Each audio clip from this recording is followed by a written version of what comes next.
شهر رمضان الذي أنزل فيه القرآن هدى للناس وبينات من الهدى والفرقان صدق الله العظيم وصدق رسوله النبي الكريم أما بعد فأعوذ بالله من الشيطان الرجيم بسم الله الرحمن الرحیم۔ حضور نبی کریم صلی اللہ تعالیٰ علیہ وسلم کا فرمان عالی شان ہے، ذکروا مجالسکم بالصلاۃ علیہ، اپنی محفلوں کو مجھ پر درود پڑھ کر سجاؤ، فإن صلاتکم علیہ نور لکم یوم القیامہ، کیونکہ تمہارا مجھ پر درود پڑھنا کل بروز قیامت تمہارے لیے نور ہوگا۔ درود پاک پڑھ لیجیے، اللہم صلی علی سیدنا محمد معدن الجود والکرم وعلى آلہ واصحابہ وبارک وسلم بحمدہ تعالی۔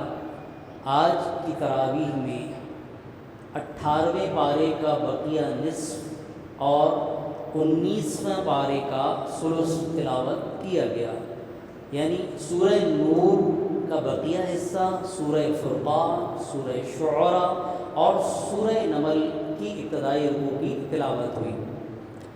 سورہ نور، اس سورت کی آیت نمبر 35 اور 40 میں بکثرت لفظ نور ذکر کیا گیا، اس مناسبت سے اسے سورہ نور کہتے ہیں۔ حضرت مجاہد رضی اللہ تعالیٰ عنہ فرماتے ہیں کہ رسول اللہ صلی اللہ علیہ وسلم نے ارشاد فرمایا، تم اپنے مردوں کو سورہ مائدہ اور اپنی عورتوں کو سورہ نور کی تعلیم دو۔ اب یہ تعلیم ظاہری بات ہے کہ ہمارے جو معاملات ہیں، وقت تو ہے نہیں، تو ایسی مواقع سے فائدہ اٹھایا کریں، جہاں درس قرآن کا موقع مل جائے تو وہاں سیکھنے کی کوشش کریں، ورنہ یہ زندگی میں ہمیں تو وقت بظاہر تو نظر نہیں آتا کہ کوئی خاص درس قرآن کی تفسیر اور ترجمہ سیکھنے کے لیے وقت نکالے، الا ماشاء اللہ اللہ جسے توفیق دے، تو کم از کم کوشش کیا کریں کہ جہاں درس قرآن کا موقع میسر آئے کچھ نہ کچھ بیٹھ کے علم دین حاصل کرنے کی سعادت حاصل کریں۔ آج کی تراویح کی ابتدا سورہ نور کی اس آیت مبارکہ سے ہوئی، یا ایھا الذین آمنوا، اے ایمان والو، لا تتبعوا خطوات الشیطان، شیطان کے قدموں پر نہ چلو، یعنی اس کو فالو نہ کرو، پیروی نہ کرنے لگ جاؤ شیطان کی۔ اور میں نے آپ کو بارہا پہلے بھی عرض کیا ہے کہ جتنی آیات، کتنی ہیں، 89 آیات ہیں کم و بیش قرآن میں، 89، جس سے پہلے اللہ تبارک و تعالیٰ نے ایمان والے کہہ کے امت مسلمہ کو مخاطب فرمایا، یا ایھا الذین آمنوا۔ تو ہم چونکہ عربی جانتے نہیں ہیں تو ہماری توجہ اس طرف نہیں ہوتی، صحابہ کرام علیہ رضوان، خصوصاً حسنین کریمین علیہ رضوان کے بارے میں آتا ہے کہ جب یہ آیت مبارکہ یا ایھا الذین آمنوا سے جو شروع ہوتی ہے، پڑھی جاتی تو فوراً جھک جاتے اور کہتے ہیں لبیک اللہم لبیک، اے اللہ ہم حاضر ہیں۔ کیوں؟ کیونکہ یہاں اللہ نے خصوصیت کے ساتھ اہل ایمان کو مخاطب فرمایا، اور یہ امت مسلمہ کی رسول اللہ صلی اللہ علیہ وسلم کے صدقے میں فضیلت ہے کہ اس سے پہلے اتنے پیار بھرے الفاظ سے کسی اور امت کو نہیں پکارا گیا، اے قوم موسیٰ، اے قوم عیسیٰ، یا مختلف ناموں سے پکارا گیا، لیکن یہ رسول اللہ صلی اللہ علیہ وسلم کی امت کو 89 مقامات پر یا ایھا الذین آمنوا، اے ایمان والو کہہ کے اللہ نے مخاطب فرمایا۔ تو اس پر تو خاص توجہ ہونی چاہیے کہ ہمارا رب ہم سے کیا ارشاد فرمایا۔ تو فرمایا یا ایھا الذین آمنوا لا تتبعوا خطوات الشیطان، شیطان کی پیروی نہ کرنا، اس کے قدموں پر نہ چلنا۔ وَمَن يَتَّبِعْ خُطُوَاتِ الشَّيْطَانِ فَإِنَّهُ يَأْمُرُ بِالْفَحْشَاءِ وَالْمُنكَرِ، اور جو شیطان کی پیروی کرے، اسی قدموں پہ چلے، تو وہ تو بے حیائی اور بری بات ہی بتائے گا۔ شیطان کی سب سے پہلی کوشش ہوتی ہے بے حیائی کی طرف لانا، کیونکہ ایک حدیث پاک ہے کہ جس میں حیا نہیں وہ جو چاہے کرے، مطلب جب حیا ختم ہوتی ہے تو پھر آدمی شیطان کے ہاتھوں میں کھلونا ہو جاتا ہے۔ تو فرمایا کہ وہ تو بری باتوں اور بے حیائی کا ہی حکم دیتا ہے۔ وَلَوْلَا فَضْلُ اللَّهِ عَلَيْكُمْ وَرَحْمَتُهُ ما زکا منکم من احد ابدا، اور اگر اللہ کا فضل اور اس کی رحمت تم پر نہ ہوتی تو تم میں کوئی بھی کبھی ستھرا نہ ہو سکتا۔ یعنی اگر کوئی بچ بھی گیا شیطان کے وار سے اور اللہ کی نافرمانی سے تو اس میں اس کا کوئی کمال نہیں ہے، اس کا کوئی کمال نہیں کہ میرے رب نے کیا فرمایا، اگر تم پر اللہ کا فضل اور اس کی رحمت نہ ہوتی تو تم میں کوئی بھی کبھی ستھرا نہیں ہو سکتا۔ تو کبھی بھی انسان اگر اللہ نے اسے گناہوں سے بچا لیا ہے تو اس کو اپنا کمال نہ سمجھے کہ یہ محض رب کا فضل ہے، جس نے گناہ میں پڑھنے نہیں دیا، بچ گیا تو رب نے بچایا۔ اور کامیاب مسلمان وہ ہے جو ہر کمال کی نسبت رب کی طرف کرے، اور جب اس کی عادت ہو جاتی ہے تو پھر نتیجہ کیا ہوتا ہے، لئن شکرتم لازیدنکم، وہ شکر گزار بندوں میں شامل ہو جاتا ہے، اور جو شکر گزار ہو جاتا ہے قرآن نے گارنٹی دی ہے کہ لئن شکرتم، جو شکر کرے گا لازیدنکم، میں اس کی نعمتوں میں اضافہ کروں، وہ زوال نعمت سے محفوظ ہو جاتا ہے، اللہ کی قربت اور اس کی نعمتیں اس پر مزید برستی ہیں۔ تو فرمایا کہ تم پر اگر اللہ کا فضل و رحمت نہ ہوتی تو تم میں سے کوئی بھی ستھرا نہ ہو سکتا تھا۔ ہاں وَلَكِنَّ اللَّهَ يُزَكِّي مَن يَشَاءُ وَاللَّهُ سَمِيعٌ عَلِيمٌ، ہاں اللہ ستھرا کر دیتا ہے جسے چاہے، اللہ گناہوں سے بچا لیتا ہے جسے چاہے، اور اللہ سنتا جانتا ہے۔ ابھی آیت نمبر 21، اس میں اللہ نے یہ کیوں فرمایا، اس سے ما قبل آیات اور اس کے بعد والی کئی آیات اللہ تبارک و تعالیٰ نے انتہائی غضب فرمایا اور سخت انداز میں تنبیہ کی مسلمانوں کو۔ وجہ یہ ہوئی کہ سورہ نور یہ میری اور آپ ہم سب کی ام المومنین حضرت ام عائشہ صدیقہ رضی اللہ تعالی عنہا کی عظمت اور فضیلت میں نازل ہوئی کئی آیتیں۔ منافقین نے معاذ اللہ ام المومنین کی طرف گناہ کی نسبت کرنے کی کوشش کی تھی، اللہ تبارک و تعالیٰ نے سخت غضب فرمایا، اور ان کو بھی جنہیں اللہ نے محفوظ رکھا تھا، تو یہاں ان کو کہا جا رہا ہے کہ اگر تم بچ گئے تو یہ بھی محض رب کا فضل تھا، اس پہ فخر نہیں کرنا۔ جو بچ گئے، کیونکہ منافقین نے اتنا پھیلایا کہ بعض مسلمان بھی شیطان کے بہکاوے میں آ کے ان کی توجہ بھی اس طرف گئی، تو اللہ نے ان کو تنبیہ فرمائی کہ خبردار۔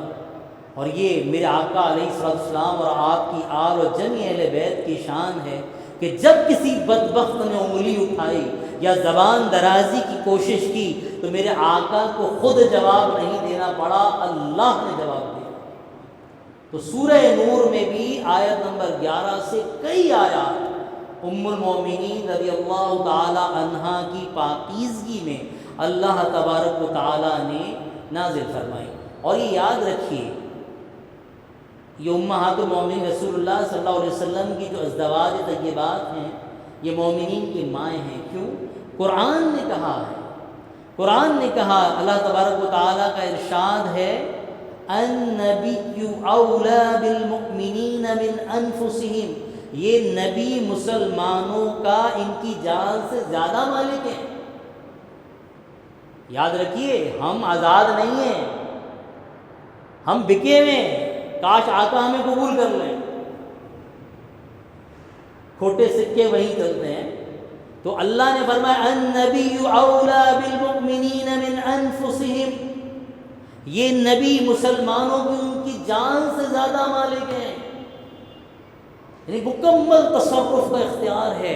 اور آگے کیا فرمایا، وَأَزْوَاجُهُ أُمَّهَاتُهُمْ، اور نبی کی بیویاں مومنین کی کیا ہیں؟ مائیں ہیں۔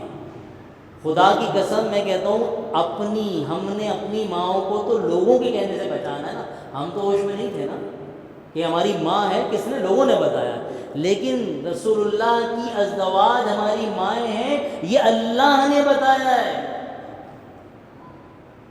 یہ اللہ نے بتایا ہے۔ اپنی ماں کو ہم جانتے ہیں کس کے بتانے سے؟ لوگوں کے. ہو سکتا ہے تسلی دینے کے لیے کہتا ہو, کہتے تھے نا بعض دفعہ بچے لوگ پالتے ہیں کہ بچہ بیچارہ وہ نہ ہو تو ماں ہے تمہاری, ہمیں نہیں پتا. لیکن یہاں تو قطعی آیتیں نازل ہوئی ہیں, یہ مومنین کی مائیں ہیں. کیسی بدبختی کہ جنہوں نے یہ جرت کی, اور قیامت تک اگر کوئی یہ جرت کرتا ہے تو وہ وہی منافقین میں سے. اللہ. حضرت امام مجاہد رضی اللہ تعالیٰ عنہ فرماتے ہیں کہ اس سے آپ نے فرمایا کہ جس طرح امہات المومنین, مومنین کیا ہیں؟ مائیں. تو تمام انبیاء اپنی امت کے باپ ہوتے ہیں, اور اسی رشتے سے مسلمان آپس میں بھائی کہلاتے ہیں کہ وہ اپنی نبی کی دینی اولاد ہیں. اور میں آپ سے بار بار یہ عرض کرتا ہوں کہ اس نسبت کو سب سے زیادہ فوقیت دیں کہ آپ کسی مسلمان کو جانتے نہیں جانتے, نسبت کیا ہے؟ وہ میرے آقا کا امتی ہے. اور اس نسبت سے اسے اپنی ذات پر ترجیح دینا شروع کر دیں, خدا کی قسم بہت جلد اللہ اور اس رسول کو قرب نصیب ہوگا, بہت زیادہ درجات بلند ہوں گے. یہاں بھی یہی فرمایا حضرت مجاہد رضی اللہ تعالیٰ عنہ نے کہ تمام امتی آپس میں رسول اللہ کے رشتے سے کیا ہیں؟ بھائی ہیں. اسی طرح سورہ نور کی آیت نمبر 19 میں اللہ تبارک و تعالیٰ نے ارشاد فرمایا اور خبردار کیا, ان الذین یحبون ان تشیع الفاحشۃ فی الذین آمنوا لہم عذاب علیم. اور وہ لوگ جو چاہتے ہیں کہ مسلمانوں میں بے حیائی یا برا چرچا پھیلے, ان کے لیے دردناک عذاب ہے. فی الدنیا والآخرہ, دنیا میں بھی اور آخرت میں بھی. واللہ یعلم وانتم لا تعلمون, اور اللہ جانتا ہے اور تم نہیں جانتے. ولولا فضل اللہ علیکم ورحمتہ وان اللہ رؤوف رحیم. اور اگر اللہ کا فضل اور اس کی رحمت تم پر نہ ہوتی, اور یہ کہ اللہ کی تم پر نہایت مہربان مہر والا ہے, تو تم اس کا مزہ چکھتے اس عذاب کا. اگر اللہ کا فضل نہ ہوتا تو جو بچ گئے, یہاں بھی اسی طرح اشارہ ہے کہ ان کے لیے دردناک عذاب ہے جو چاہتے ہیں مسلمانوں میں بے حیائی پہلے. اگرچہ اس کا شان نزول کسی خاص واقعے کے ساتھ ہے, لیکن اس کا حکم قیامت تک عام ہے. کسی بھی حوالے سے کوئی ذریعہ بنتا ہے مسلمانوں میں بے حیائی پھیلنے کا, تو اس کے لیے یہی حکم ہے کہ اللہ نے فرمایا دنیا اور آخرت میں دردناک عذاب ہے. اب ہم جس دور میں ہیں, ایسے ایسے ہمارے پاس آلات آ گئے کہ لمحے لمحے پہ خدشہ ہوتا ہے کہ آدمی اس کا ذریعہ نہ بن جائے. تو بہت احتیاط کیا کریں. اس میں کیا کیا داخل ہے؟ بے حیائی کا چرچا کرنا, اس میں علماء نے فرمایا کسی پر بہتان لگانا یا اس کو پھیلانا.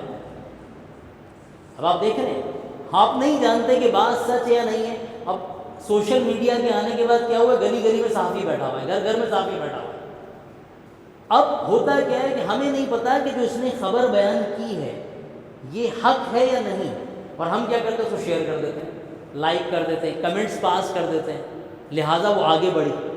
تو علماء نے فرمایا کہ اس آیت میں وہ سب داخل ہے جو کسی بھی حوالے سے مسلمانوں میں کوئی بری خبر پھیلنے کا باعث ہو. اسی طرح کسی کے خفیہ عیب پر مطلع ہونے کے بعد اسے ذکر کرنا, کہ مسلمان کا حق یہ بھی ہے کہ اگر دیکھا تو اس کو چھپا دے. فرمایا آنکھوں کا شکر کیا ہے؟ علماء نے فرمایا زبان کا شکر, زبان سے اللہ کی حمد کرنا. اعضاء کا شکر عبادت کرنا. فرمایا آنکھوں کا شکر یہ ہے کہ تم کسی عیب پر مطلع ہو جاؤ تو اس کو دفن کر لو اپنے سینے. یہ تمہاری نگاہوں کا شکر ہے. کسی گھر میں جاؤ تو اندھے بن کے جاؤ, اور باہر آؤ تو گونگے بن کر آؤ. وہاں کیا دیکھا تھا؟ کچھ نہیں, اور جب باہر آ جاؤ تو گونگے ہو جاؤ. کسی سے کوئی ذکر کرنے کی حاجت نہیں. یہ ہے مسلمان کی شان اور اس کی صفت. فرمایا علماء نے کہ اس آیت کے تحت وہ بھی داخل ہیں جو لوگوں کے عیب بیان کرتے ہیں, جو بہتان کو پھیلاتے ہیں.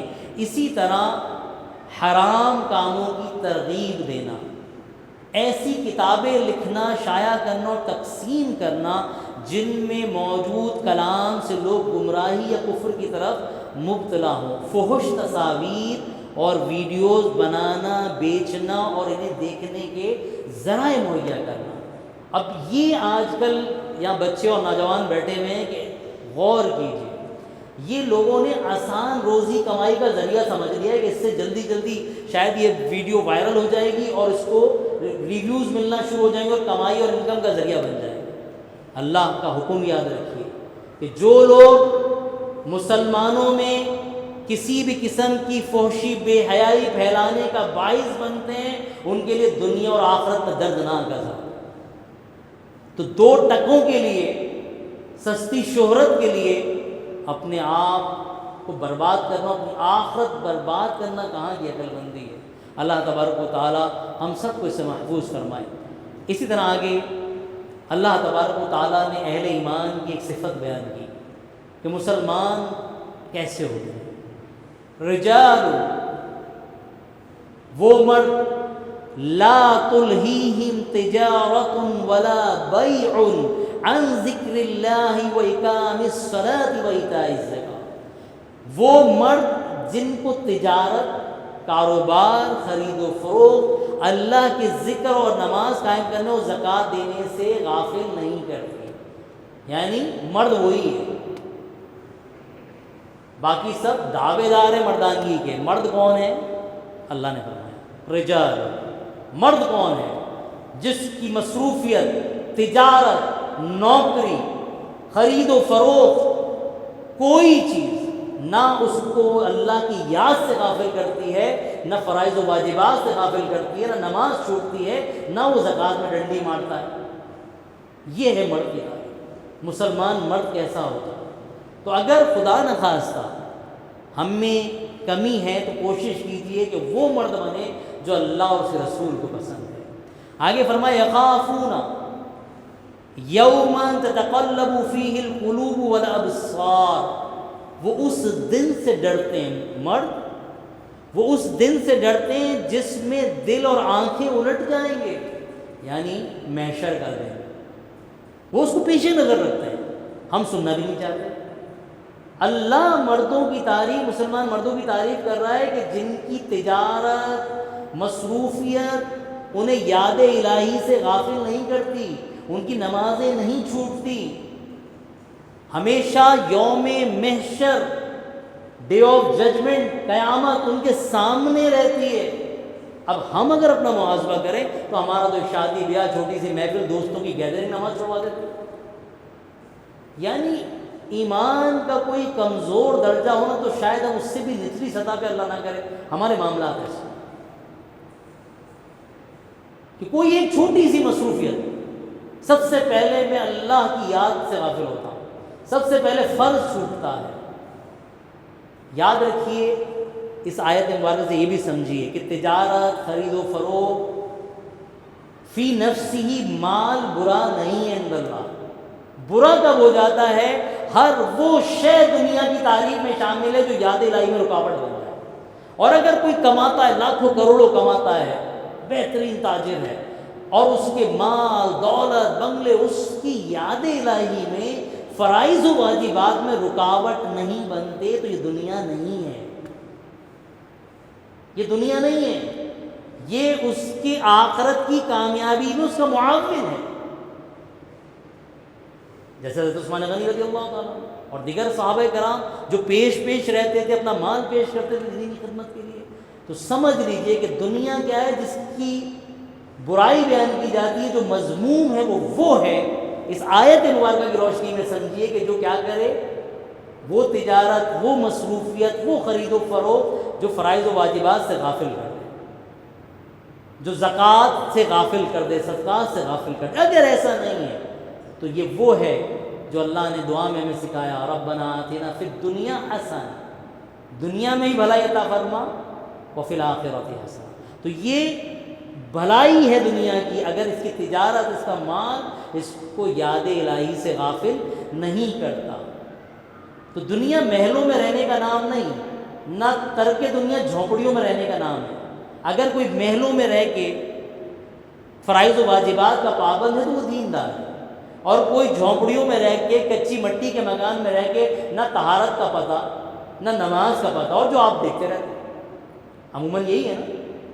تو پھر یہ دنیا دار، دنیا اور دین کا تعلق محلوں اور جھونپڑیوں سے نہیں ہے، اس سے ہے۔ کون؟ لا تلہیہم تجارۃ ولا بیع عن ذکر اللہ واقام الصلاۃ واقام الصلاۃ وایتاء الزکاۃ۔ نہ نماز چھوٹتی ہے، نہ زکوٰۃ سے غافل ہوتا ہے، نہ یاد الہی سے غافل ہوتا ہے۔ اور یہ کوئی راکٹ سائنس نہیں، بہت بڑی مصروفیت نہیں ہے۔ نمازیں بہت اہتمام سے پڑھنے والے کی بھی 24 گھنٹے میں 1 سے 1.5 گھنٹہ خرچ ہوتا ہے بھائی، اور باقی عبادات تو اپنے وقت پر ہے۔ حج زندگی میں 1 دفعہ ہے، زکوٰۃ سال میں 1 دفعہ، وہ بھی صاحب استطاعت مسلمان پہ، اور روزے بھی سال میں گنتی کے چند دن۔ اللہ ہمیں سمجھنے کی توفیق عطا فرمایا۔ حضرت عبداللہ بن عمر رضی اللہ تعالیٰ عنہما بازار میں تھے، مسجد میں نماز کے لیے اقامت کہی گئی تو آپ رضی اللہ تعالیٰ عنہ نے دیکھا کہ بازار والے اٹھے اور دکانیں بند کر کے مسجد میں داخل ہو گئے۔ یہ دیکھ کر آپ رضی اللہ تعالیٰ نے فرمایا کہ آیت رجال، یہی آیت رجال لا تلہیہم، ایسے ہی لوگوں کے حق میں نازل ہے۔ اللہ ہمیں بھی اپنی ایسی عبادت کرنے کی توفیق عطا فرمائے۔ مت ڈرا کریں کہ گاہک آئے گا نہیں آئے گا، نماز کا ٹائم ہو گیا، نماز پڑھو، چلے جائیں، اللہ ایسی برکت دے گا۔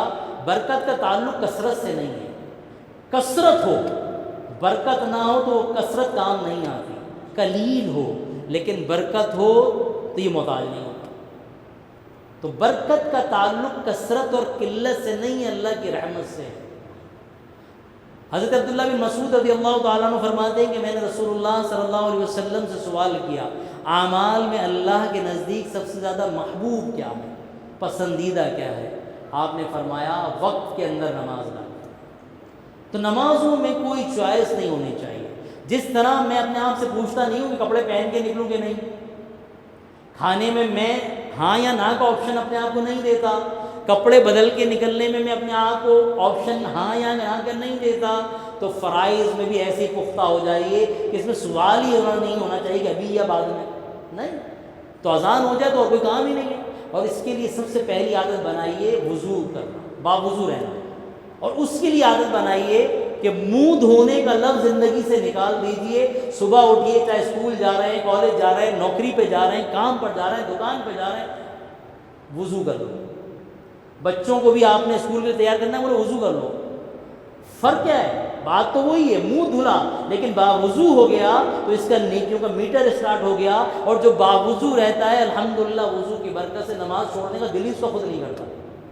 تو سب سے پہلا جو اپنی عادت بنائیں باوضو رہنے کی، اپنی ڈکشنری سے منہ دھونے کا ورڈ نکال دیں، لفظ نکال دیں۔ کیا کرنا ہے؟ وضو کرنا، صرف نماز کے لیے نہیں، جب منہ دھونے جانا ہے وضو ہی کرنا ہے۔ ایک تو مفت کا ثواب، باوضو سویا اور انتقال کر کے شہادت کی خوشخبری، پھر اس کی روزی میں برکت ہوتی ہے۔ باوضو رہنے والے کی عموماً جب وضو ہوتا ہے نا تو آدمی کہیں جا بھی رہتا ہے نا، گاڑی بائک رو کے نماز میں شامل ہو جاتا ہے، تو وضو تو ہے یار، 5-10 منٹ لگیں گے، تو سب سے پہلا عمل کیجئے وضو کرنا۔ اللہ تبارک و تعالیٰ نے اس کے بعد یہاں مسلمانوں کی ایک صفت کو بیان کیا کہ ان کی اوصاف حمیدہ کیا ہیں، اور آگے کفار کے بارے میں فرمایا والذین کفروا اعمالهم کسراب، اور کافروں کے اعمال ایسے ہیں کسراب بقیعۃ یحسبہ الظمآن ماء۔ بہت پیاری مثال ہے۔ ہمارے ہی بہت سے لوگ سوچتے ہیں کہ جو کافر اتنے بڑے اچھے کام کر رہے ہوتے ہیں، چیریٹی کے کام کر رہے ہوتے ہیں، ویلفیئر کے کام کر رہے ہوتے ہیں، کیا اللہ کے ایسے ان کو اجر نہیں ملے گا؟ لاکھوں کروڑوں ڈالر لگا دیتے ہیں۔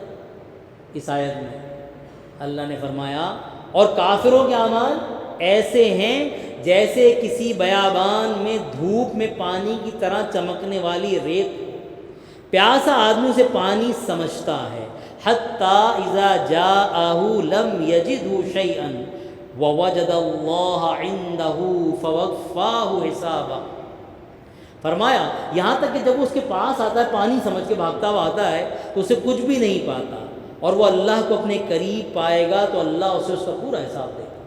آپ کبھی دیکھتے ہیں آپ سخت دھوپ ہو اور آپ روڈ پہ جا رہے ہو تو دور ایسا لگتا ہے وہ روڈ نہیں ہے وہ پانی ہے.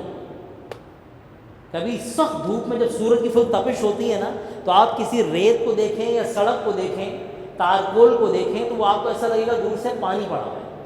تو وہی مثال اللہ نے دی کہ کافروں کی نیکیوں کی مثال ایسے ہی ہے جیسے وہ دور سے پانی سراب ہوتا ہے نا جو دھوکا ہوتا ہے پانی کا, بندہ جاتا ہے تو کچھ بھی نہیں نکلتا. تو ایمان کے بغیر اللہ کے سب یہ سراب ہے, دھوکا ہے. ایمان اصل ہے.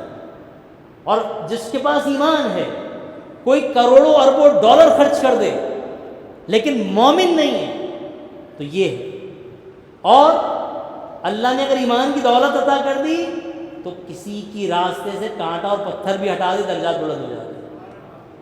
الحمدللہ کے لیے الحمدللہ.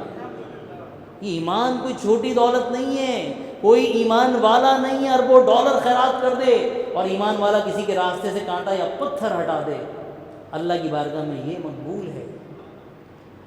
اچھا, اب یہ باتیں عقل کے پجاریوں کو جو ہر چیز کو عقل پر تولتے نا سمجھ میں نہیں آتی. تو لہٰذا مسلمان کو سب سے پہلے یہ سمجھنا چاہیے کہ اللہ بے نیاز ہے. بے نیاز سمجھتے ہیں, اسے پرواہ نہیں ہے. تم لاکھوں اربوں خرچ کر دو, دنیا کی حقیقت فرمایا حدیث پاک میں اللہ کے نزدیک مچھر کے پر کے برابر بھی نہیں ہے. تو یہ ہم متاثر ہو جاتے ہیں کہ یار اتنی بڑی چیریٹی, اتنے نیک کام, اس کا کچھ بھی نہیں ملے گا. اگر مسلمان نہیں ہو تو ضائع ہو جائے گا. ہاں ضائع ہو جائے گا. کیوں؟ کیونکہ پہلے اللہ کی صفت کو پہچانو, معرفت الہی پیدا کرو. اللہ بے نیاز ہے. اس نے کہا ایمان لا کے اجر ملے گا تو بس ایمان لا کے ملے گا, اس کو پرواہ نہیں ہے. تم کروڑ اربوں لگا دو, بیوقوفوں کی طرح لگا رہے ہو. پہلے ایمان لا. اللہ نے جس طرح ایمان کو پسند فرمایا تمام انبیاء پر, تمام کتابوں پر, تمام ملائکہ پر, چوائس نہیں ہو سکتی کہ حضرت عیسیٰ علیہ السلام کو مان لیا رسول اللہ کو نہیں مانا, یہودیوں نے موسیٰ علیہ السلام عزیر علیہ السلام کو مان لیا, عیسیٰ علیہ السلام اور رسول اللہ کو نہیں مانا. یہ پک اینڈ چوز نہیں ہے. جیسا حکم ہے ویسے اللہ اور اس رسول کی اطاعت کرنی ہوگی, پورے دین میں داخل ہو. اللہ تبارک و تعالی ہمیں سمجھنے کی توفیق عطا فرمائے. آج ہی کی تراویح میں سورہ فرقان کی تلاوت ہوئی, اس میں 6 رکوع 77 آیتیں ہیں. اس سورت کی پہلی آیت میں لفظ الفرقان مذکور ہے, اس مناسبت سے اسے سورہ فرقان کہا جاتا ہے. اس سورہ مبارکہ میں کئی انبیاء کرام بالخصوص حضرت نوح علیہ السلام کی قوم, عاد و سمود, اصحاب الرس اور حضرت لوط علیہ السلام کی قوم کے واقعات کو بیان کیا گیا کہ ان لوگوں نے بھی اپنے انبیاء کرام علیہ السلام کو بہت ستایا اور اذیتیں دی, انہیں جھٹلایا اور انہیں نافرمانیاں کی. اس لیے آپ صلی اللہ علیہ وسلم اپنی قوم کے کفار کے جھٹلانے سے غم نہ کیجیے. یہ کفار کی عادت رہی ہے. پہلے بھی جتنے انبیاء آئے کفار نے ان کو تکالیف دی, اذیتیں دی, تو رسول اللہ صلی اللہ علیہ وسلم کی تسلی اور دلجوئی کے لیے بار بار قرآن نے دیگر انبیاء کرام کے واقعات کو بیان کیا, اور صرف رسول اللہ کے لیے نہیں, قیامت تک آنے والے مسلمانوں کے لیے کہ دین کی راہ میں رکاوٹیں آئیں گی, اسی پہ صبر کرنا. اسی طرح اس میں اللہ تبارک و تعالیٰ کی مختلف مصنوعات سے اس کی وحدانیت اور قدرت پر دلائل قائم کیے گئے. اللہ پر توکل کرنے والے, اس کی راہ میں تکلیفیں برداشت کرنے والے مومنین کی تعریف بیان کی گئی. اور اس کی آیت نمبر 63 سے اللہ تعالیٰ نے اہل ایمان کی مزید صفات کو بیان کیا کہ مومن کیسا ہونا چاہیے, یا یوں سمجھیے کہ اللہ کو کیسے مسلمان پسند ہیں. فرمایا وَعِبَادُ الرَّحْمَنِ الَّذِينَ يَمْشُونَ عَلَى الْأَرْضِ هَوْنًا وَإِذَا خَاطَبَهُمُ الْجَاهِلُونَ قَالُوا سَلَامًا. اور رحمان کے بندے کون ہیں؟ رحمان کے بندے وہ ہیں جو زمین پر پروقار طریقے سے آہستہ آہستہ چلتے ہیں. زمین پر خصوصاً بچے اور نوجوان سنیں, اللہ کو کون بندے پسند ہیں؟ جو زمین پر پروقار طریقے سے, یہ سواری کی بھی بات ہو گئی, نارمل چلنے کی بات ہو گئی. تو اللہ تبارک و تعالیٰ کو جو ہمارے ہاں لوگ روڈوں پر ایک ریسوں والا ماحول بنایا ہوتا ہے, ایسے لوگ بھی حدیث پاک میں آیا رسول اللہ صلی اللہ علیہ وسلم ایک دفعہ تشریف لے جا رہے تھے تو کوئی قافلے سے آگے دوڑاتا ہوا ایک تکبرانہ انداز میں اپنی سواری کو دوڑاتا ہوا گزرا تو فرمایا کہ اللہ کو کوئی تکبر کرنے والا پسند نہیں ہے، جو تکبر کرتا ہے اللہ اس کو لازمی ذلیل و رسوا کرتا ہے۔ تو یہاں بھی اللہ تبارک و تعالیٰ نے فرمایا کہ اللہ کے بندے وہ ہیں، رحمان کے بندے جو زمین پر پروقار انداز میں آہستہ آہستہ چلتے ہیں، اور جب جاہل ان سے بات کرتے ہیں یعنی بحث و مباحثہ کرتے ہیں تو کہتے ہیں بس سلام۔ یعنی ضروری نہیں ہے کہ ہر بات کی دلیل دی جائے، جواب دی جائے۔ دیکھیے یاد رکھیے، ہمارے لوگ کوشش کرتے ہیں کہ اپنی بات سمجھانے کے لیے کوئی 10-15 دلائل ہوں۔ ہمیشہ یاد رکھیے جس کو عقل آنی ہے نا اس کے لیے ایک دلیل بھی کافی ہے، اور جس کو نہیں ماننا آپ 100 دلائل دے دیں۔ تو اس سے کوئی فرق نہیں پڑتا کہ دلیل ایک ہے یا 100۔ جو اللہ اور اس رسول کی اطاعت کرنے والے ہیں اول تو وہ دلیل کا تقاضا ہی نہیں کرتے۔ جیسا کہ حضرت امام فخر الدین رازی علیہ رحمہ بہت بڑے عالم مفسر گزرے، جب آپ کے انتقال کا وقت قریب آیا تو شیطان حملہ آور ہوتا ہے۔ جب وقت نزا آتا ہے نا مرتے وقت، تو اسی بار آخری موقع ہوتا ہے کہ اس کو جہنم کی طرف دھکیل دو۔ تو وہ سوال کرتا ہے ایمان کے بارے میں، رب کو کیسے جانتا ہے، اللہ کون ہے، اللہ کو دیکھ، مختلف سوالات، اور آتا آپ کے کسی محبوب کے چہرے میں جس سے آپ بہت محبت کرتے ہیں، والدہ ہو سکتی ہیں، والد ہو سکتے ہیں، کوئی بھی رشتہ دار ہو سکتا ہے، عزیز ہو سکتا ہے، تاکہ آپ کو رغبت ہوتی ہے اس وقت اپنے آپ کو سنبھالنا بہت اہم ہے۔ اللہ ہمیں اپنی رحمت سے محفوظ فرمائے اور ایمان پر خاتمہ بالخیر نصیب فرمائے۔ تو فخر الدین رازی علیہ رحمہ کے بارے میں ملتا ہے کہ جب یہ نزا کے عالم میں تھے تو شیطان قریب آ گیا، اور بہت بڑے عالم تھے تو اس نے اللہ تبارک و تعالیٰ کی ذات کے بارے میں سوالات شروع کیے۔ اب چونکہ آپ بہت بڑے عالم تھے، آپ کی تفسیر مشہور ہے، تفسیر کبیر، تو آپ نے دلائل دینے شروع کیے۔ 360 دلائل وجود باری تعالیٰ پہ دیے۔ بزرگوں نے فرمایا کہ اس نے 360، وہ خود بہت بڑا عالم رہا ہے، فرشتوں کو پڑھاتا رہا، تو اس نے 360 دلائل رد کر دیا۔ تو آپ کے پیر صاحب آپ کی اس کیفیت کو ملاحظہ کر رہے تھے، اور بڑا فائدہ ہوتا ہے اللہ والوں سے مل کے رہنا۔ لوگ کہتے ہیں ہم خود کافی ہیں، کیا ضرورت ہے؟ بھائی یہ اللہ ہی کا فرمان ہے، اللہ کو پسند ہے۔ وَاصْطَبِرْ نَفْسَكَ مَعَ الَّذِينَ يَدْعُونَ رَبَّهُمْ، اپنی جانوں کو مانوس رکھو ان سے جو صبح و شام اللہ کو پکارتے ہیں۔ یہ اللہ نے فرمایا۔ ہم اپنی ادھوری معلومات کی بیس پر کہہ دیتے ہیں کیا ضرورت ہے، بندہ خود کافی ہے، وہ اکیلا عبادت کرے بس کافی ہے، کسی کی کیا ضرورت ہے۔ فخر الدین رازی علیہ رحمہ کے مرشد دیکھ رہے تھے، پیر صاحب دیکھ رہے تھے، تو کیا فرمایا؟ ارے فخر الدین، اس کو دلائل دینے کی کیا ضرورت ہے؟ اس کو کہہ دے میں اپنے رب کو بنا دلیل کے مانتا ہوں۔ تو دلائل کی کیا ضرورت ہے؟ تو ہر جگہ دلائل کی حاجت نہیں ہوتی۔ فرمایا قولوا سلاما، اور جب جاہل لوگ بات کرتے ہیں تو اہل ایمان کی شان ہے وہ کہتے ہیں دور کا سلام، مناظرے نہیں کرتے۔ ہاں جن کا یہ کام ہے وہ ماہر علماء، ٹھیک ہے، ان کی ذمہ داری ہے، وہ کرتے ہیں، ہر کسی کا یہ کام نہیں ہے۔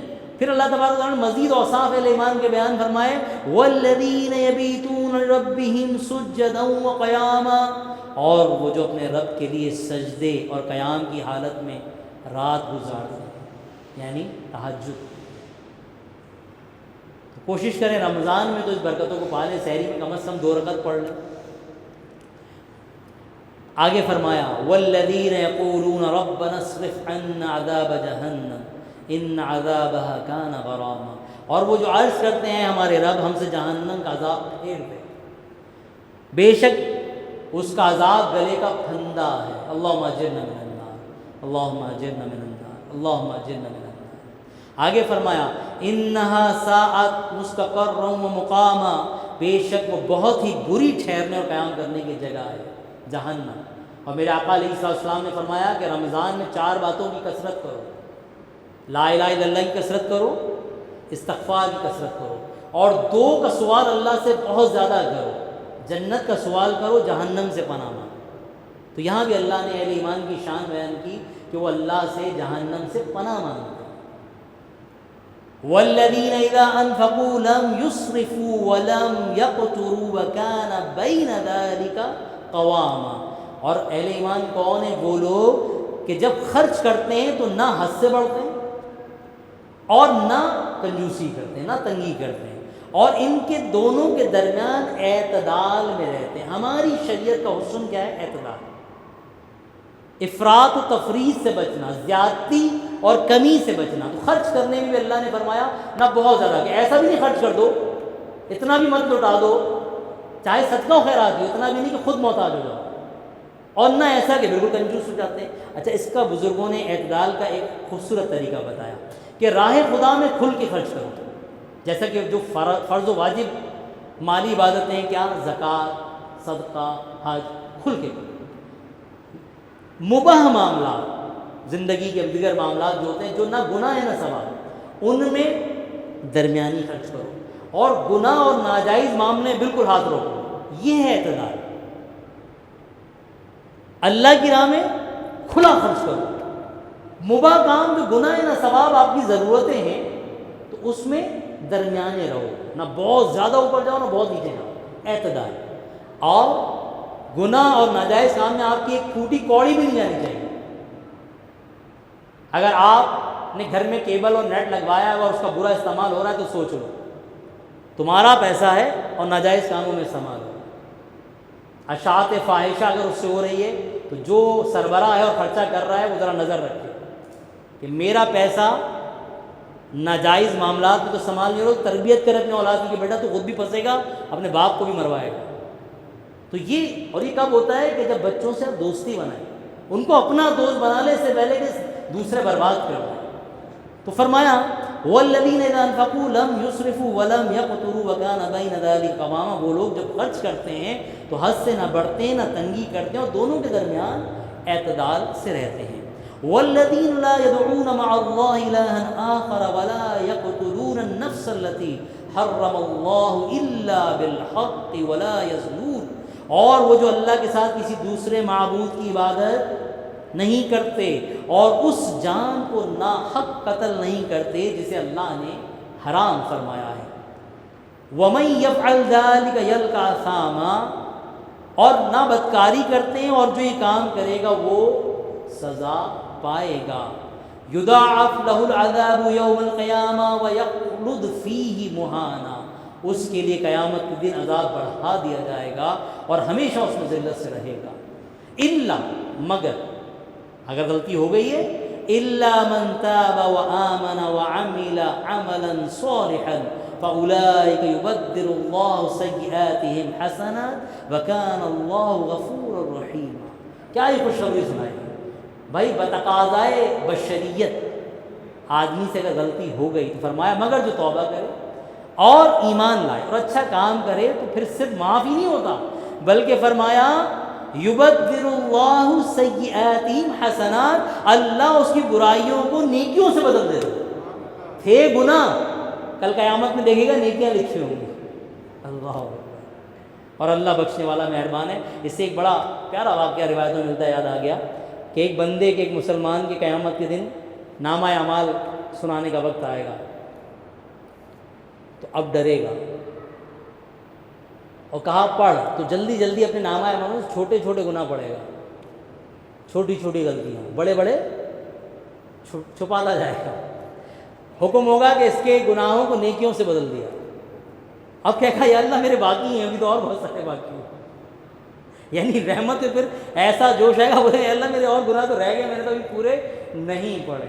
تو یہاں بھی یہ فرمایا اللہ تبارک و تعالیٰ نے کہ اللہ نہ صرف توبہ کرنے والوں کے گناہوں کو معاف کر دیتا ہے بلکہ ان کی غلطیوں کو نیکیوں سے بدل دیتا ہے. اللہ ہمیں ان لوگوں میں شامل کرے کہ جن کی توبہ اللہ نے قبول فرمائی. اللہم اجعلنا منہم. والذین، ابھی نیک لوگوں کے اوصاف ختم نہیں ہوئے، فرمایا ان کے اوصاف حمیدہ کیا کیا؟ والذین اذا ذکروا بآیات ربہم لم یخروا علیہا صما وعمیانا. اور وہ لوگ جب انہیں ان کے رب کی آیتوں کے ساتھ نصیحت کی جاتی ہے تو ان پر بہرے اور اندھے ہو کر نہیں گرتے، یعنی بد دلی سے نہیں سنتے، توجہ دیتے. پھر فرمایا والذین یقولون، اب ایک اور پیاری دعا سکھائی جا رہی ہے، یہ بھی مانگنا چاہتا ہے. کہا والذین یقولون ربنا هب لنا من ازواجنا وذریاتنا قرۃ اعین واجعلنا للمتقین اماما. اور وہ جو یوں دعا کرتے ہیں، یوں عرض کرتے ہیں، اے ہمارے اللہ، اے ہمارے رب، ہماری بیویوں اور ہماری اولاد سے ہمیں آنکھوں کی ٹھنڈک عطا فرما اور ہمیں پرہیزگاروں کا امام بنا دے، پیشوا بنا دے. اولئک یجزون الغرفۃ بما صبروا وَيُلَقَّوْنَ فِيهَا تَحِيَّةً وَسَلَامًا. انہیں ان کے صبر کی وجہ سے جنت کا سب سے اونچا انعام دیا جائے اور اس بلند درجے میں دعائے خیر اور سلام کے ساتھ ان کا استقبال کیا جائے. خالدین فیہا حسنت مستقرا ومقاما. ہمیشہ اس میں رہیں گے، کیا ہی اچھی ٹھہرنے اور قیام کرنے کی جگہ ہے. تو جنت جیسی کوئی مثال یہاں سے دی ہی نہیں جا سکتی، تصور میں بھی نہیں آ سکتا. اللہ تبارک و تعالی ہم سب کو ان خوش نصیبوں میں شامل فرمائے. اللہم اجعلنا منہم. اللہم انا نسألک الجنہ ونعوذ بک من النار. استغفر اللہ استغفر اللہ استغفر اللہ ربی من کل ذنب واتوب الیہ. مالک کریم ہماری اس ناقص حاضری، درس قرآن، روزے، نمازیں، تراویح اپنی بارگاہ میں قبول فرما. اس کی رحمتیں برکتیں عطا فرما. رمضان المبارک کا لمحہ لمحہ تیرا ذکر کرتے ہوئے گزارنے کی، تیری اطاعت میں گزارنے کی توفیق عطا فرما. الہ العالمین غفلت سے ہمیں محفوظ فرما. مالک کریم ہماری ٹوٹی پوٹی عبادات کو اپنی رحمت سے قبول فرما. پوری امت مسلمہ کو رمضان کی برکت سے امن و سلامتی نصیب فرما. ہمارے شہر، ہمارے ملک کو امن و استحکام نصیب فرما. بالخصوص ہمارے شہر کراچی کو قتل و غارت گری، ڈکیتی، نشے جیسی برائیوں سے محفوظ فرما. تمام امت مسلمہ کو کفایت و برکت والا رزق عطا فرما. سب کے صدقے میں ہمیں بھی کفایت و برکت والی روزی عطا فرما. وصلی اللہ تعالی علی خیر خلقہ محمد وعلی آلہ واصحابہ اجمعین برحمتک یا ارحم الراحمین. لا الہ الا اللہ.